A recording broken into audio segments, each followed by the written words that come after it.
I was a coach, I go, hey, can I just dump this? Can I just say, I'm done? I'm not going to ever do that again because it's been decades. And he queried me on what sort of competence I had. And he says, Bob, competence often connotes gifting, and gifting is calling. And so he says, I don't think you can dump it.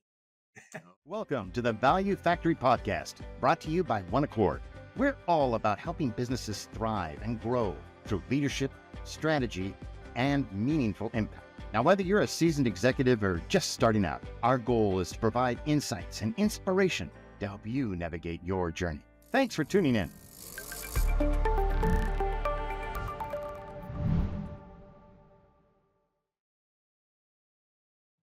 Take one. There it is. All right. Well, thanks for joining us in the Value Factory. I'm joined today by Bob Nowak with the Partners Group. And what Bob does is helps owners as they're planning to exit their companies, plan for the personal financial side of that big life event. He does a lot of other things, but that's, the one thing we might lead with. Sure. Thanks for driving up. You're located in Lake Oswego. Lake Oswego. So for some that aren't in the Pacific Northwest, we'd say that's Portland, Oregon, but not really Portland, just a little outside of Portland. Yeah. Well, thanks for visiting us here. It's good to see you again. My pleasure. Good to see you. Yeah. It's really great. Thank you for having me and for, being a part of this whole M&A ecosystem that is so interesting and really fun. We were talking today at lunch. By the way, Paul Volchek says hello. He speaks very highly of you. I had lunch with him today, and we were talking about a company kind of up the gorge where the fellow makes a product, manufactures it there, and sells franchises and things like this. But we're talking to the fellow about, what if something happened to you? Yeah, and the business would be worthless. And his wife is also in the business and dependent on it. And so anyway, we just talked about so many things to do before you work with operations and finances and everything else, just to get his house in order, to kind of get it on one page and to figure out what's what. So, the topic of owner dependence is so important that we wrote a book about it. There it is. We had talked about this. I'm going to send you home with some copies to give to clients. Thank you. The background here is, we get so many inquiries from college students that are going to business school, finance and economics, and they'll reach out to investment bankers and M&A advisors, and they'll look for summer internships. And I'll say to all of them, listen, we're not an investment bank. We show up on the list, but we don't sell companies. We advise, but here's how I like to say it these days. We're operators disguised as consultants. Nice. we put people into companies to solve that issue, right? That owner dependence issue. Totally. So Kayla was an incoming freshman into business school, and I said, listen, I've got a project actually. I want to do a white paper on what are the most important factors in enterprise value creation. Do you want to do some research on this white paper? Yeah. And, we've been around 25 years. Yeah. I have some instinct as to what those are, but I wanted to test them. Yeah. She did such a phenomenal job. If you look at that's what became the book. Yeah. If you look at the back 5 pages, it's all references. Wow. She went so deep. Wow. But it was a 60-page white paper. I cannot wait to read this. Well, but I said, I can't publish this as a white paper. No. Like, this is way too much. Yeah. So then what we did is we took all of her independent research and we went and bought data. So we went to a company that puts together data packages for M&A advisors. Yeah. We supplemented Kayla's research with paid data corroboration. And then we kind of layered in a little bit of storytelling. So it's like very academic. Oh, more storytelling, Nick. Well, okay. So that's a really good point. Yeah. And in our second edition, we'll go into more storytelling. Good. But I thought, okay, great white paper. How do we make this consumable?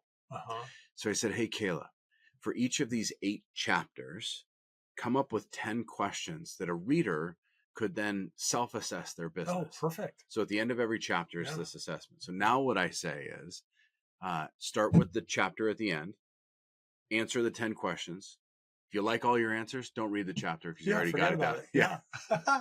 So this is our tool, but we will publish another edition next year and next year.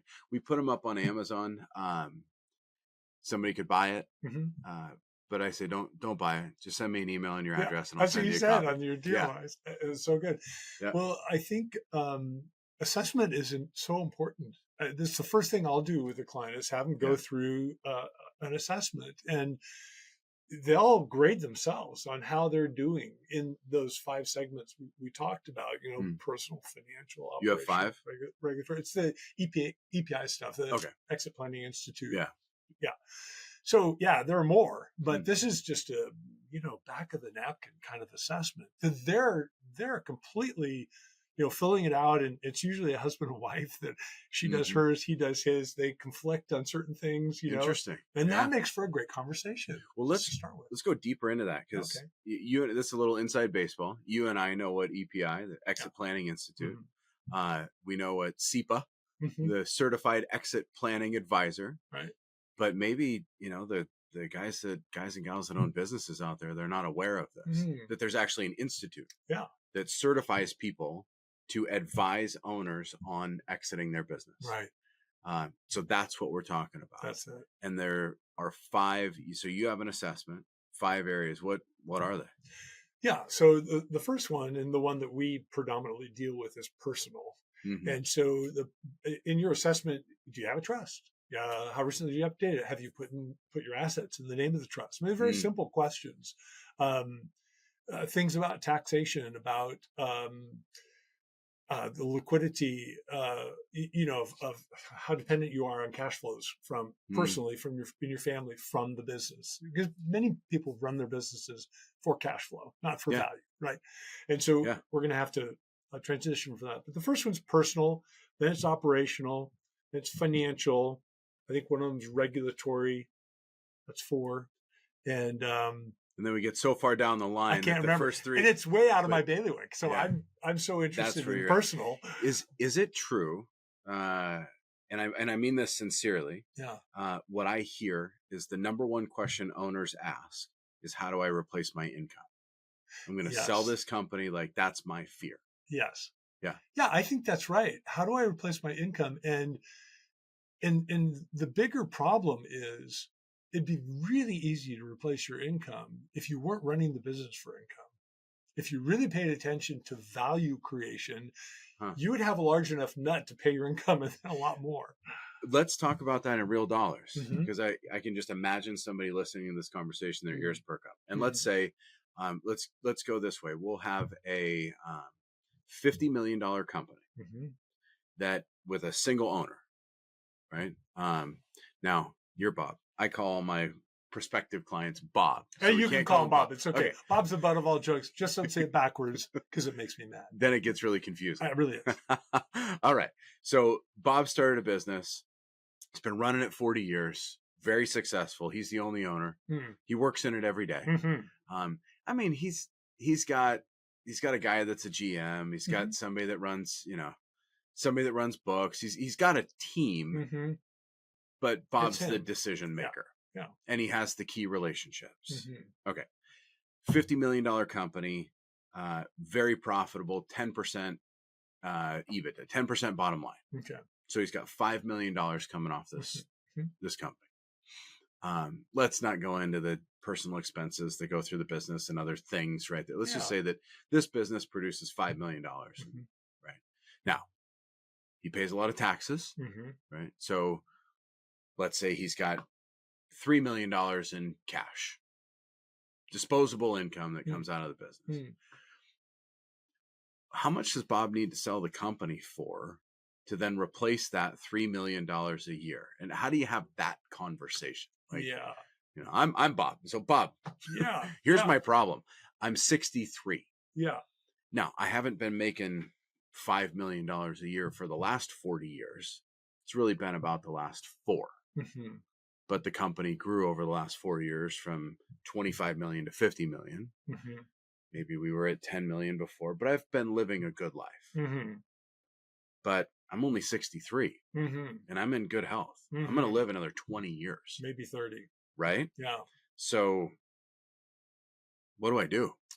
Yeah. So the first question is, are you using all the 3 million you're making? Nope, Yeah. So I'm not. So like to me, we go back to,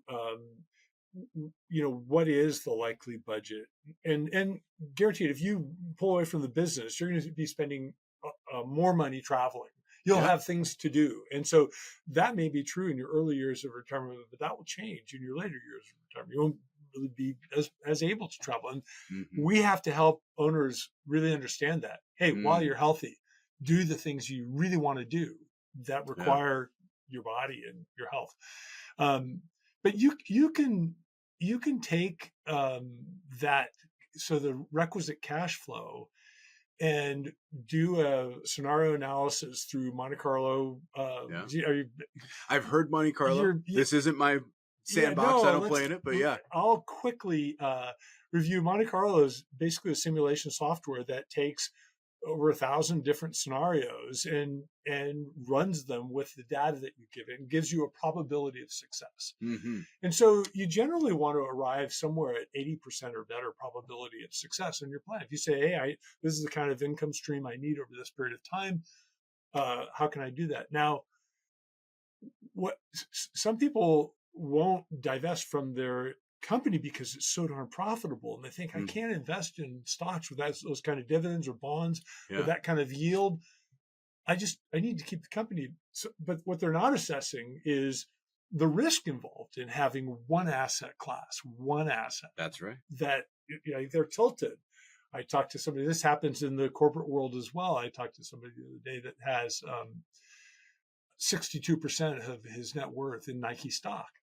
What do you do? So those kinds of diversification issues are really important, because you're not just running a business for cash flow for you, your bride, the kids you want to educate and all that. Now you're thinking about, I'm going to stop working, and whatever it is has to support me for the length of my life. But I may also have higher goals. I may really want to maximize my legacy. There are certain things I believe in that I really want to fund. How do I do that? And do I do that, by the way, with shares of my firm?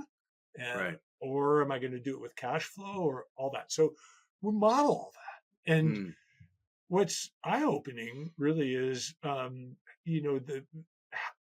that goes. And oftentimes business owners are risk takers. They've taken risks to build a business.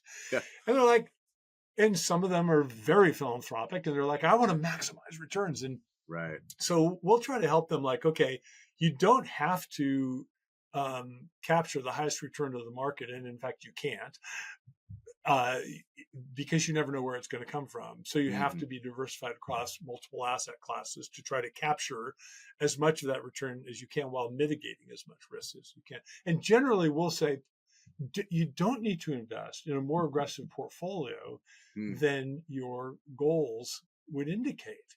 And again, entrepreneurs are risky. They love risk. You said that, and then you also said entrepreneurs being very philanthropic. Some are, and I've seen that. A good friend of mine is a man named Alan Pratt. He operated a firm locally called Pratt Legacy Advisors. He's now with the Signatory, and they run a DAF, a donor advised fund, with a really specific kind of, this is our mission. Nice. And he works with high net worth and ultra high net worth, philanthropically minded, kind of faith-based entrepreneurs mostly. And we just think of Carnegie Hall. Right. How'd that come about? How did that come about? Right. The Rockefeller Foundation. Which I used to hear as being a supporter of PBS, right? How did that come about? Right. We're closer to home. I don't know if you know, but the MJ Murdoch Charitable Trust in Vancouver, Washington. And this is the fascinating thing. There's two things from a philanthropic standpoint, also from an investment standpoint. And I don't know if your listeners will be interested in this, but to me, they were one of my largest clients when I worked for Columbia Management Group, now a $580 billion manager. I helped to build that. I think when I went to work for them in 1988, we're $3 billion in assets. Wow. So big growth. And part of it was the fact that when Fleet Boston acquired us, they changed the name of their investment management subsidiary. And then when Bank of America merged with Fleet, they changed Baycap to Columbia. Anyway, all that aside, Murdoch was a large client, and a fellow named Jim Martin was the CFO. Now, Jim had been a CPA at Deloitte and really philanthropic guy. And he took a lot less income as the chief investment officer of the MJ Murdoch Charitable Trust than he would have gotten as a tax consultant his whole career. Yeah. But the other thing that happens in those asset pools is, number one, a desire to do as much good as possible, right? To maximize the philanthropy. And then the second thing is that those pools of money, the reason why they're the best performing asset pools in the world is that they don't have a terminus like you and me. Like we're going to, and our business owners are going to die someday. Yeah. Jack Murdoch has in fact passed away. Yeah. But in 1986, he put a couple $100 million into a trust, a foundation for these Christian philanthropic purposes. And they do such, they're giving every year more than he put into it. And the way that a couple $100 million could grow to 2.6 billion over that period of time while consistently paying out 5%, which is the law. You don't get the tax break unless you're paying out 5% of the corpus per year.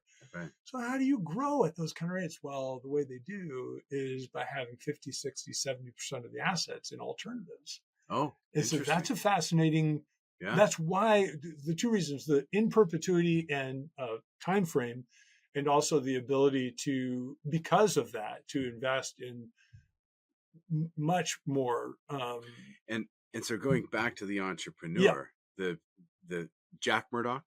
Yes. The founder of Tektronix. Somebody who built something great. Created jobs, provided a very nice life. But then has this bigger than me, this legacy. Right. I want to make a lasting good impact on the world. Maybe that Bob that I talked about to begin here with the $50 million a year revenue company, maybe there's something that's close to Bob's heart. Maybe he grew up fishing in local rivers and he wants to support preservation of, wildlife. Yes. Right? So there's a carve out in the ownership of the business. You kind of touched on this where I'm glad we're going into before selling the company and before even getting it valued. So at some point, years before any of this goes on, Bob says, I really like the fish and the trees. I'm going to put 15% of my company into a trust, or I don't know what I'm talking about right now, but you do. Yes. To carve that out for some future, down the road. Yes. Or it could be just as the other advisor you're talking about, put it into a donor advised fund. So it's earmarked for those purposes over time. So it doesn't have to, let's say it's Young Life. Young Life doesn't have to have the 20 million, boom, all at once. And what do we do? It could be that you put it in a DAF and then you're giving it over time. And for the next 15, 25, however many years, that's minority owner, they're not going to affect the company. They're not going to step in and interfere with the running of the company. They're just a recipient of at some point in the future. Right. But because that, and I use the number 15%, is owned by this nonprofit, right. 15% of the eventual sale of the company is a charitable gift. Right. Or and so it's not taxed. That's right. So that's a way that the value created can go to a cause. Exactly. Without having to go through very efficiently.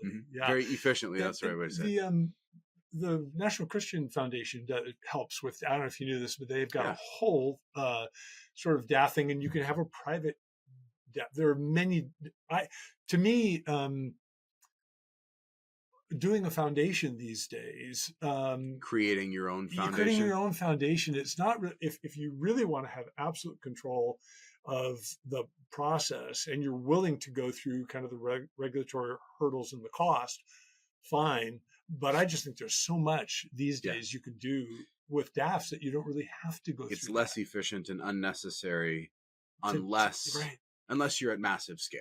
Well, and I think like Weyerhaeuser, if you've got family members that really want to carry on this tradition and work in the great, yeah. Then it makes sense. Yeah. And Murdoch was that way too. But most of us, most of us, I had a business owner that, we talked about businesses coming out with, anywhere from, I don't know, 5, 10 to 100 million.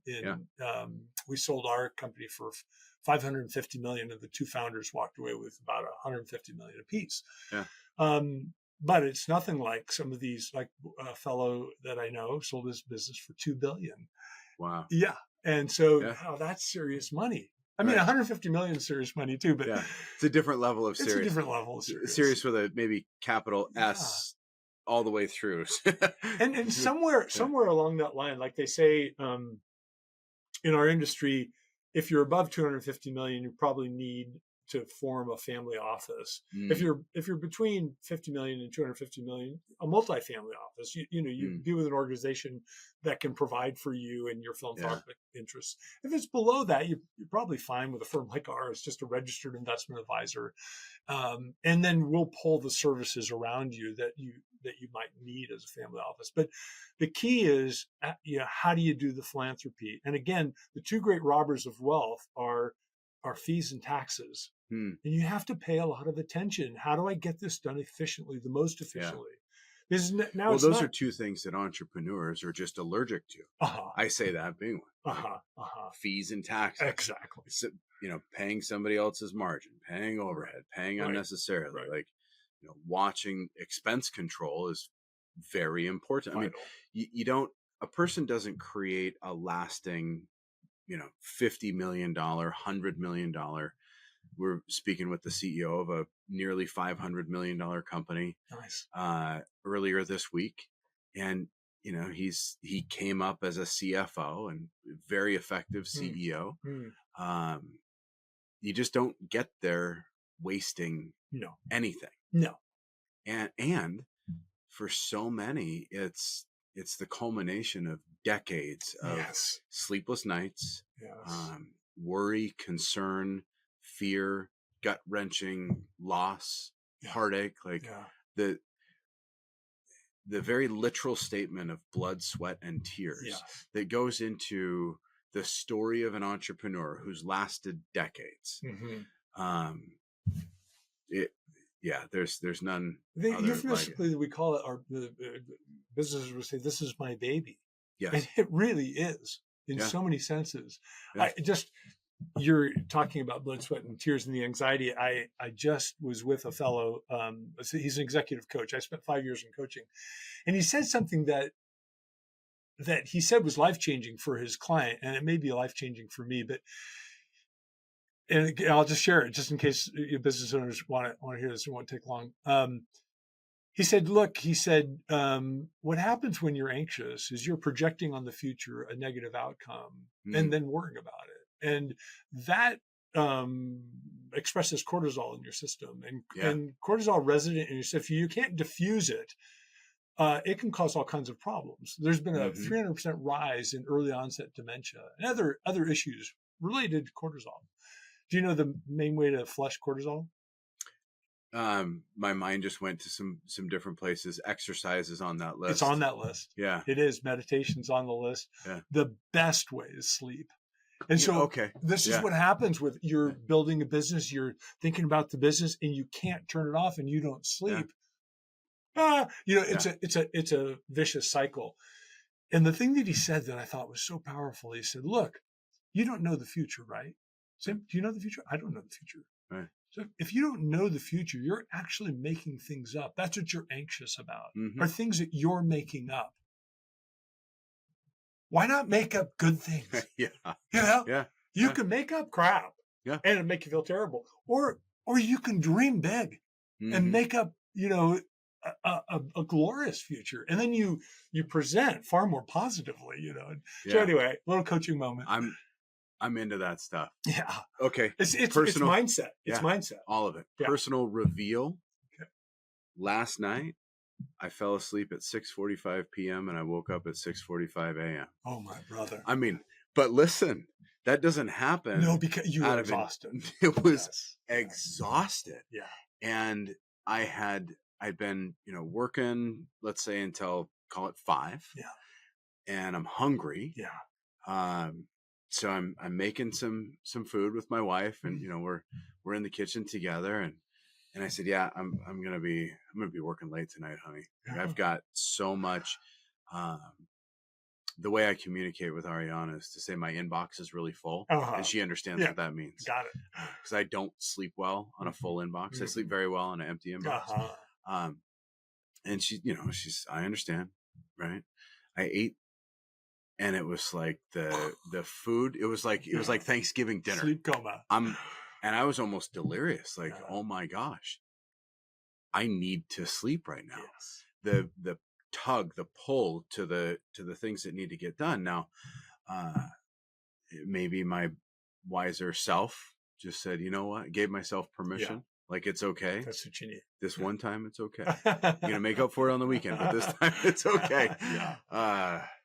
But what if you can't sleep? I mean, I asked a business owner yesterday. I go, look, how do you sleep? And he's like, okay. And the reason I ask this and say it for your audience is that many people have sleep issues, and I didn't know that I did. My son, we were all sharing a room on a vacation, and the next day, at breakfast, my son says to me, "Hey, Pop, hearing you breathe at night is pretty weird because you'll be breathing pretty normally, and then it'll go totally silent, and a minute later." He goes, I think there's something happening with your sleep. Anyway, I had a sleep study, and I actually have apnea. Yeah. 30 times an hour. Wow. I'm waking myself up. Get one of these CPAPs.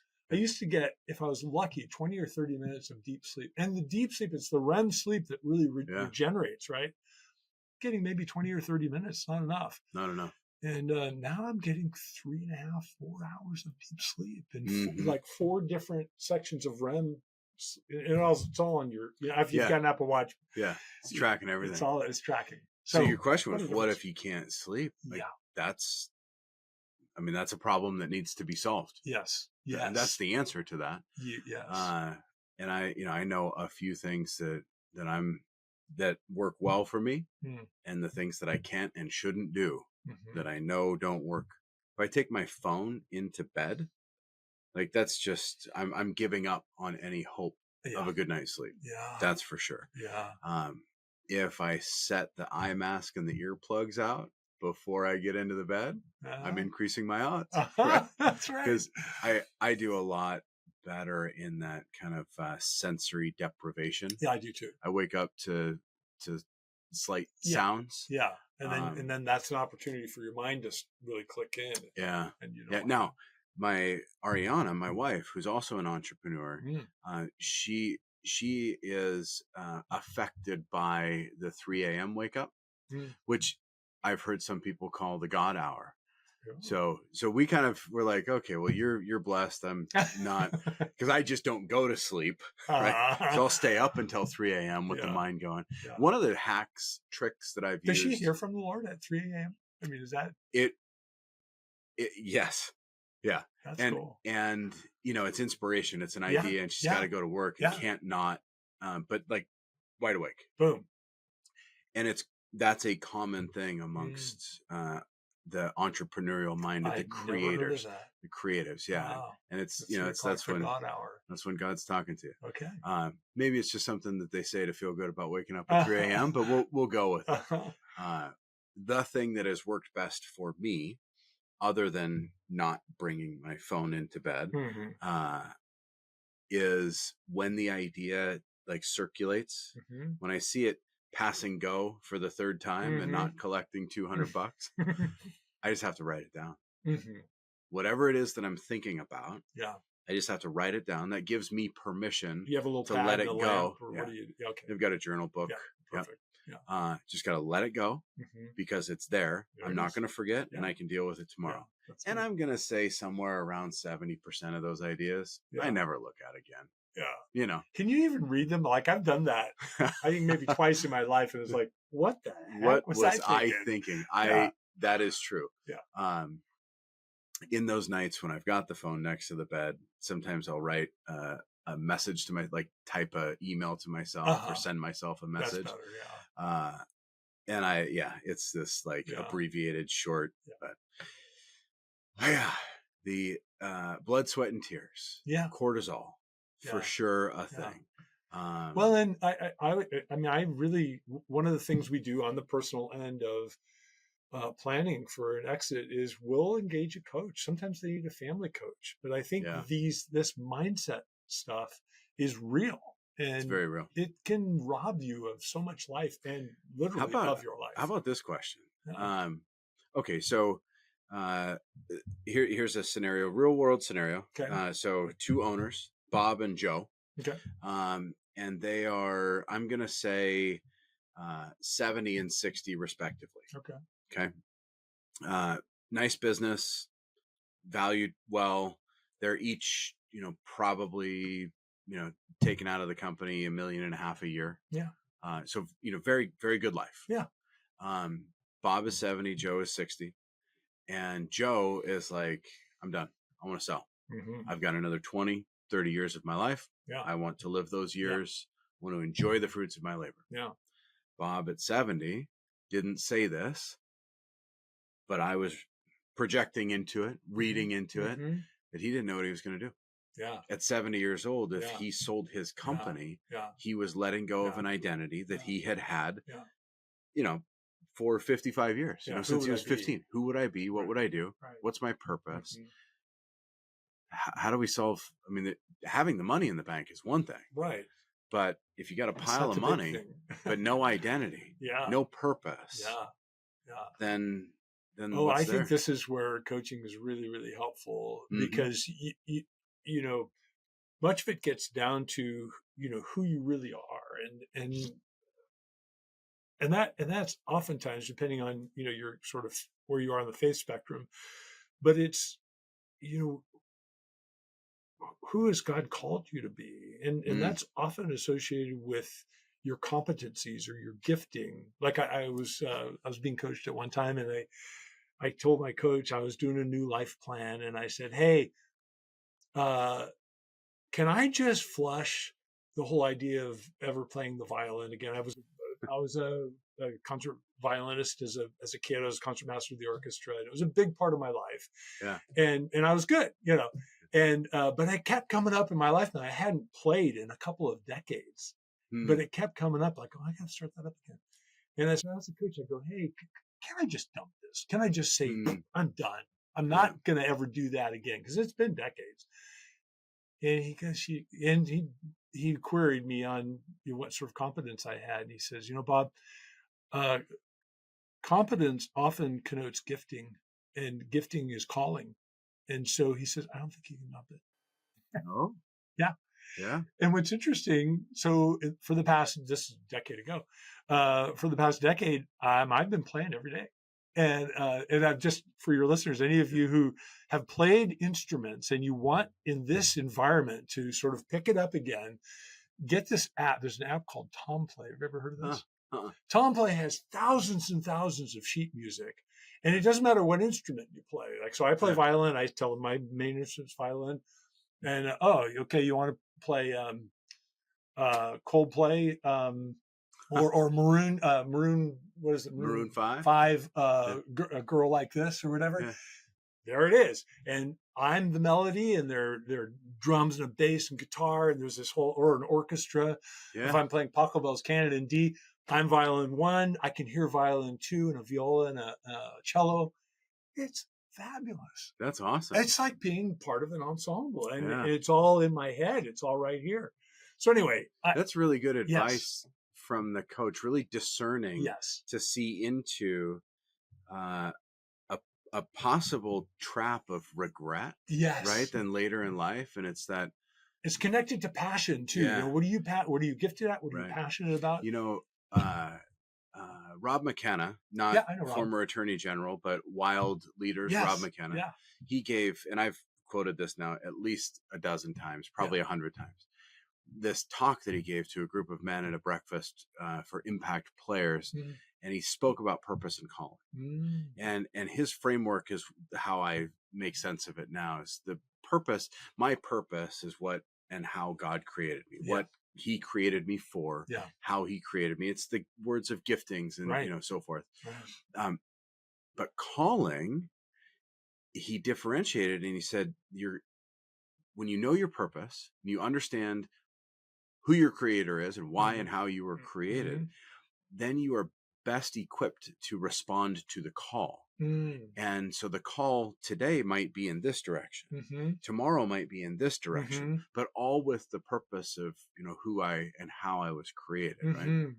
So what you are called to do with the violin, where you are called. Yeah. I still don't know. No. But it is. But the skills are part back. of your, how you're created. So that just all resonates and makes perfect sense for me. So the entrepreneur who's devoted their entire life to building the thing, raising their baby, right? Yeah. And then, okay, well, everybody's telling me I should sell the business. It's, too much risk. It's asset allocation. My spouse tells me I'm never home. They want to see more of me. Like this, my kid, everybody's telling me I should, but quietly at night, the thing that's keeping me up. So what am I going to do?